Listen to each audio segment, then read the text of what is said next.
This is going to be a quick species update on my Harpactira pulchripes or pulchripes. That one's for you, Casey, if you're watching this. Haha. I had one of my viewers, I believe it's Nico Drugi. I'm hoping I'm pronouncing your name right, bud. I kind of practiced it a little bit, and I'm hoping I got the right thing.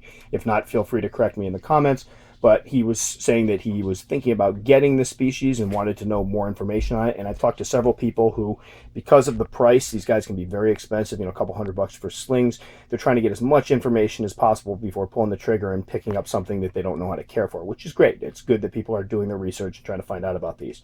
The last post I did on these, or the last husbandry video I did, was in October. So I've had them for several more months now.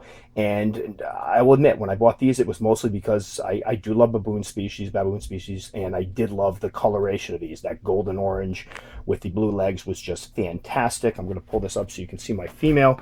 What's happened since then is it's the temperament that's won me over for these. I absolutely love these guys. It's become one of my favorite species by far. They eat like machines. They're usually out in the open, which is great for when you drop so much money on a spider that's this pretty. You do want to see it.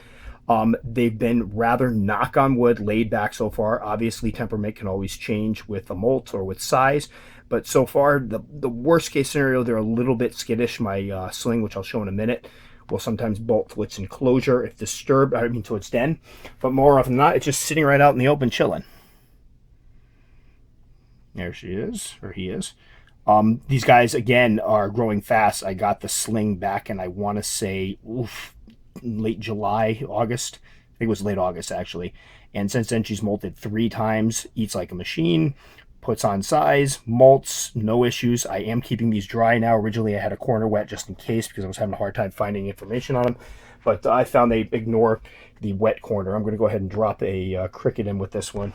Again, Casey, if you're watching this, I know you love crickets, but they're better for the feeding videos. Plus, I have a bunch I got to get rid of because I bought a bunch the other day. So I'm going to go ahead and drop this guy in. And of course, I grabbed 2.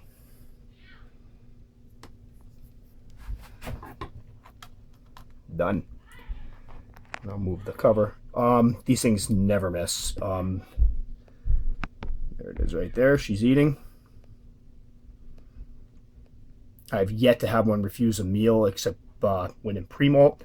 They're on whatever I drop in there immediately. The sling's a little more skittish, so I have to be careful to drop. I have found that as the sling has gotten bigger, it'll take more appropriate size prey. But when it was smaller, I often fed it stuff that was a little bit smaller than itself. I'm going to go ahead and drop this other one in.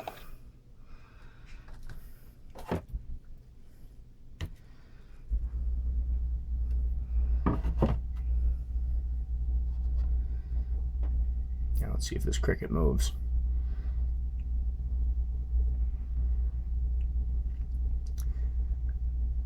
I'm not going to wait here forever, so if this one doesn't take, we've already seen one eat.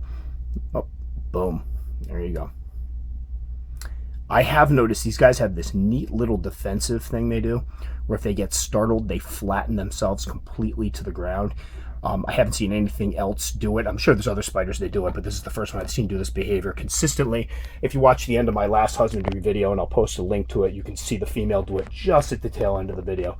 So again, this is H. pulchripes or pulchripes, whichever you prefer. Casey definitely prefers pulchripes. And just a fantastic species. Very, I would say, honestly, worth the money, worth the jump if you're looking for like that one trophy spider that you're going to buy and be able to show off. This is a beautiful specimen. There we go. There's my girl. And if you have the money, and again, they're very expensive, and I know people don't have hundreds of dollars to spend on tarantulas. This one was kind of a treat for myself, and I ended up getting 2 because of the basically a mix-up with my order.